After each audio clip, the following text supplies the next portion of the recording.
जो विग्रह है जैसे शंख चक्र गदा पद्म, अभी हर विग्रह नारायण नहीं होते हैं, उनका जो आयुध का हिसाब से उनको ठाकुर को बुलाया जाता है। ये जो ठाकुर जी ये जनार्दन है, ये ठाकुर जी जनार्दन ठाकुर जी है।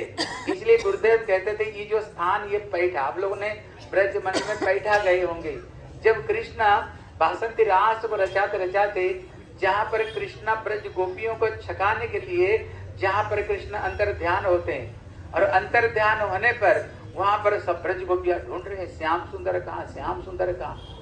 ढूंढते ढूंढते इतने में कृष्ण गोपियों को छकाने के लिए 4 हाथ धारण करते हुए वहां बैठ गए। जब बैठ गए इतने में ब्रज गोपी ढूंढते ढूंढते गए और वो 4 हाथ को देख करके नारायण को प्रणाम किया, बोले हमारी श्याम सुंदर कहीं देखे हो?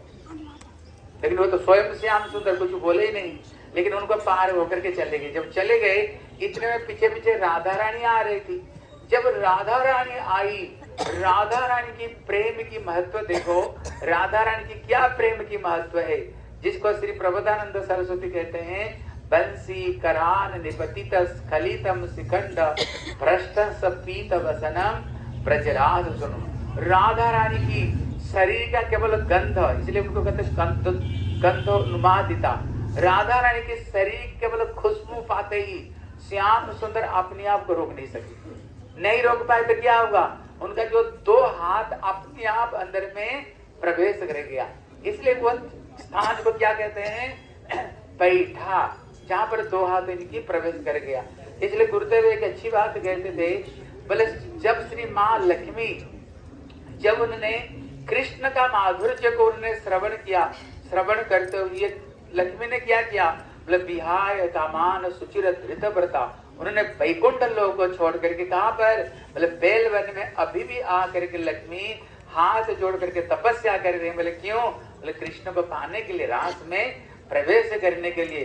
लेकिन गुरु जी कहते देखो तो सही, हमारी ब्रज गोपियां नारायण को देखने पर भी उनको प्रति कोई आकर्षण नहीं हुई, इनके प्रति आकर्षण नहीं हुए, केवल उन्होंने प्रणाम करते हुए श्याम सुंदर क्या देखा है, इतना बोल कर वहां से निकले गए।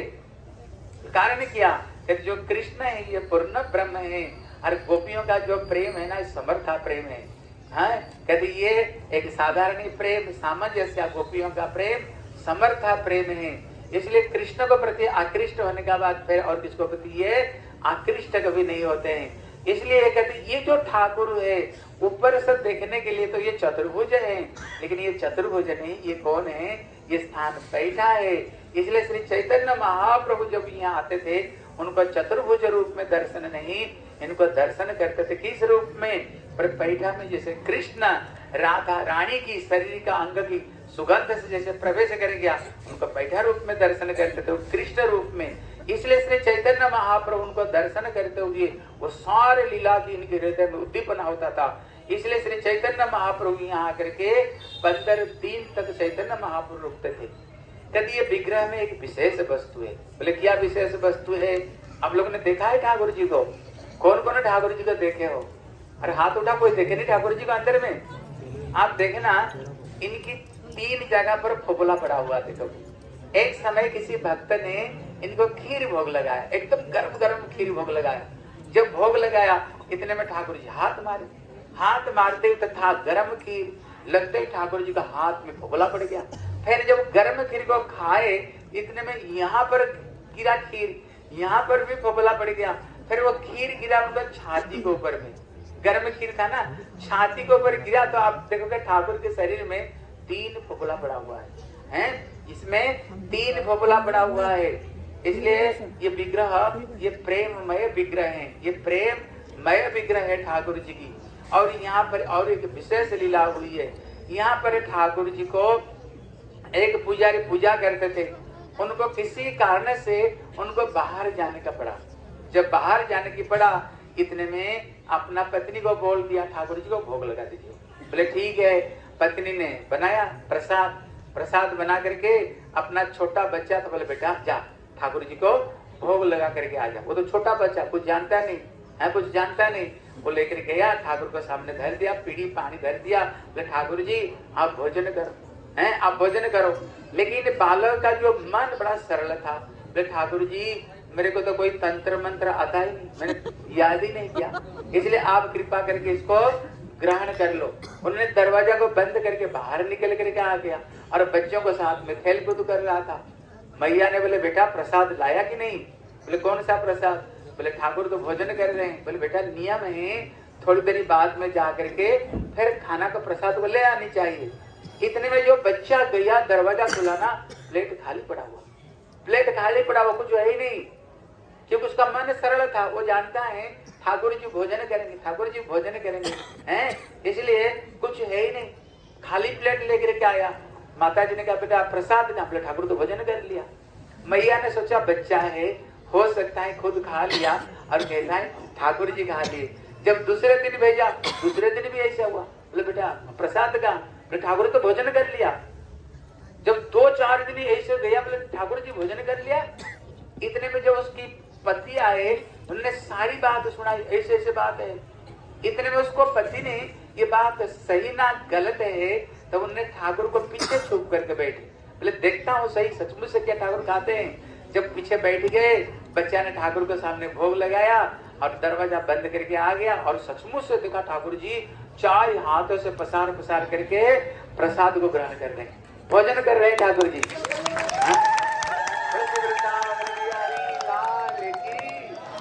और ठाकुर जी भोजन कर रहे हैं। जब भोजन कर रहे हैं, इतने में जो ब्राह्मण है ना, देखो इनका बुद्धि कैसे है, इनकी बुद्धि कैसे है। ठाकुर जी भोजन कर रहे थे, उन्होंने जाकर सीधा ठाकुर का हाथ पकड़ लिया। जब पकड़ लिए, इतने में ठाकुर जी बोले तू वर मांगो मेरे से, क्योंकि तेरे बच्चे की सरलता में मैं संतुष्ट होकर के मैं प्रसाद को स्वीकार किया, वर मांगो। देखो इनका बुद्धि कैसे है। बोले वर क्या मांगेंगे, अगर आप ही सब खा लोगे तो हम क्या खाएंगे। बोले अगर आप ही सब खा लोगे तो मैं क्या, हम लोग क्या खाएंगे, तो भूखे मर जाएंगे। इतने में ठाकुर को तो बड़ा क्रोध होगा। उपनिषद में क्या कहता है, ईसावास्यम इदम सर्वम जत्किंचा जगत्या जगत तेना चैतन्य भुंजिता मां कीर्त की ससिद्धता। इसलिए उपनिषद कहता है सारा दुनिया भगवान की, जो कुछ देख रहे हैं क्या करनी चाहिए, उनको अवशिष्ट, उनको प्रसाद भोग लगाने के बाद जो छोड़ देते हैं उससे ही अपना जीविका निर्वाह करनी चाहिए। प्रसादे सर्व दुखाना महानिरस्य उपजाए थे। भगवान की प्रसाद से समस्त दुख कष्ट दूर हो जाता है। भगवान खाने से काम होगा ना बढ़ जाएगा, बताओ बढ़ेगा। सुदामा ने 2 मुट्ठी, सुदामा की 2 मुट्ठी ठाकुर जी चिड़वा खाए, क्या दिया ठाकुर जी? तीसरी मुट्ठी खाने जा रहे थे, रुक्मिणी हाथ पकड़ी, बोले आपने 2 मुठ्ठा खाया तो 2 भुवन का संपत्ति दे दिया, और अगर 1 मुठ्ठा खाओगे मैं जो लक्ष्मी हूँ उसको घर में मैं दासी बन जाऊंगी, उसको घर में मैं दासी बन जाऊंगी। और आया तो क्या हुआ, देखा सोने के महल, पत्नी राज रानी बन करके बैठी हुई, हजार हजार नौकर चाकर उनको उन घर में सेवा कर रहे हैं। बोले क्या मैं खाने से कम हो जाएगा हैं? इसलिए मैं खाने से कम, मैं अभिशाप देता हूं तुम लोगों को, जितने ये ब्राह्मण परिवार है सबके सब ध्वंस हो जाएंगे, कोई भी तुम्हारी वंश में नहीं रहेगा, केवल ये तुम्हारे बेटे को छोड़ करके। सचमुच से सबके सब नष्ट हो गए, केवल यही बेटा ही बचा। फिर परवर्ती समय में फिर वहां से ब्राह्मणों को पुरी से जगन्नाथ जी की स्वप्न दिया, यहाँ ठाकुर को सेवा पूजा बंद हो गई। फिर वहां की राजा फिर यहाँ पर कुछ रोसिया बनने वाले और पूजा करने वालों को फिर यहाँ पर भेजा। इसलिए भैया इसमें शिक्षा है, इसलिए ये मत समझो ठाकुर को जो हम भोग लगाते हैं, ठाकुर जी को जो सेवा करते हैं, उनको साधारण नहीं समझनी चाहिए, ठीक है ना। ये नहीं समझनी चाहिए ठाकुर थोड़ी खाते हैं, ठाकुर जी थोड़ी कुछ होता है, नहीं। इससे इसलिए कहते ना, कोई कहते हैं भगवान आते नहीं, बोले द्रौपदी जैसे तो बुलाते नहीं, कहते कोई कहते भगवान खाते नहीं, बोले सबरी के जैसे तो खिलाते नहीं, कोई कहते हैं भगवान सोते नहीं, मैया जसोदा जैसे तो सुलाते नहीं, कोई कहते हैं भगवान नाचते नहीं और ब्रज गोपियां जैसे तो नचाते नहीं। भगवान सब कुछ करते हैं, भगवान सब कुछ करते हैं। इसलिए श्री चैतन्य महाप्रभु अलग अलग स्थान पर, चैतन्य भागवत चैतन्य चरितामृत में आया है, यहाँ पर महाप्रभु 5-6 बार महाप्रभु आए। जब दक्षिण यात्रा कर रहे थे महाप्रभु, जब यहीं पर महाप्रभु आए, 26 साल की सन्यासी, क्या महाप्रभु का सुंदर रूप, एक तप्त कांचन जैसे। और बताओ कृष्ण कितने सुंदर है, कृष्ण कितने सुंदर है। और उनको मात करने वाले श्री राधा रानी, अगर बताओ दोनों अगर मिल जाएंगे तो कितने सुंदर नहीं होंगे बताओ। इसलिए महाप्रभु जो हाथ उठा करके हाथ उठा करके नृत्य करते थे, उनको रूप को देख करके विश्व ब्रह्मांड पागल हो जाता था। बोले श्री सच्चिदानंद गौर हरि की। इसलिए यहीं पर श्री चैतन्य महाप्रभु जब आए, नित्यानंद प्रभु भी उनके साथ में यहीं पर आए थे। महाप्रभु जब यहाँ पर दर्शन किए, नृत्य कीर्तन किया, यहाँ गांव के जितने अड़ोसी पड़ोसी सब के सब इकट्ठे हो गए और महाप्रभु हजार हजार लोग दर्शन करने के लिए आए। अभी क्या किया जाए, इतने में महाप्रभु को यहाँ पर के घर में महाप्रभु को छुपा दिए हैं, इतने भीड़ आ गई। फिर बाद में फिर उनको निकाल करके यहाँ दर्शन दिया। इसलिए महाप्रभु अलग अलग पांच छह बार आता है। महाप्रभु यहीं पर महाप्रभु आए और परवर्ती समय में श्री भक्ति सिद्धांत सरस्वती गोस्वामी प्रभुपाद, ये जो मठ है ये भक्ति सिद्धांत श्री सरस्वती गोस्वामी प्रभुपाद ने स्थापन किया। वो जो मंदिर है वो मंदिर श्री प्रभुपाद का भजन कुटीर ये मंदिर है। इसलिए जब श्री चैतन्य महाप्रभु ये प्रभुपाद जब एक समय अपना भक्तों को साथ में इधर आ रहे थे, आते आते हठात उन्होंने जो बिंब फल है वो बिंब फल को दर्शन किया। दर्शन करते ही उनको राधा रानी की जो चरणों की जो रंग है उनको ये याद आया। याद आते ही प्रभुपाद एकदम, प्रभुपाद कौन है, ये राधा रानी के नयन मणिमंजरी है प्रभुपाद। इतने में प्रभुपाद ने एकदम जंगल में प्रवेश कर गए। भक्त लोगों ने सोचा शायद शौच क्रिया के लिए गए होंगे हैं। इतने में भक्त लोग इधर का आ गए, लेकिन प्रभुपाद वापस नहीं आए। जब वापस नहीं आए तो उनको ढूंढने के लिए गए। जब ढूंढने के लिए गए देखा प्रभुपाद बेहोश होकर पड़े हुए और मुंह से झांक निकल गए, क्योंकि प्रभुपाद राधा रानी की नयन मणिमंजरी है। इसलिए यहाँ पर महाप्रभु की बहुत सारी लीला हुई और पास में हमारी समय नहीं होने का नाते यहाँ पर एक स्थान पर हम नहीं जा पाएंगे जिसका नाम है श्री राय रामानंद प्रभु का ये जन्म स्थान एकदम पास में है। लेकिन हम इतना भक्त है, एक बार उतरने आने में 2-3 घंटा लग जाएगी। इसलिए आज हम लोग को बहुत दर्शन करना। इसलिए जो स्थान है वो स्थान को कहते वेंकटपुर व बैकुंठपुर, वो स्थान का नाम है गोपीनाथपुर भी है। वहीं पर देखो हम जहाँ पर आए ये स्थान साधारण नहीं। महाप्रभु के अंतरंग गण में 3.5 व्यक्ति अंतरंग भक्त है। कितने हैं, कौन कौन है बताओ?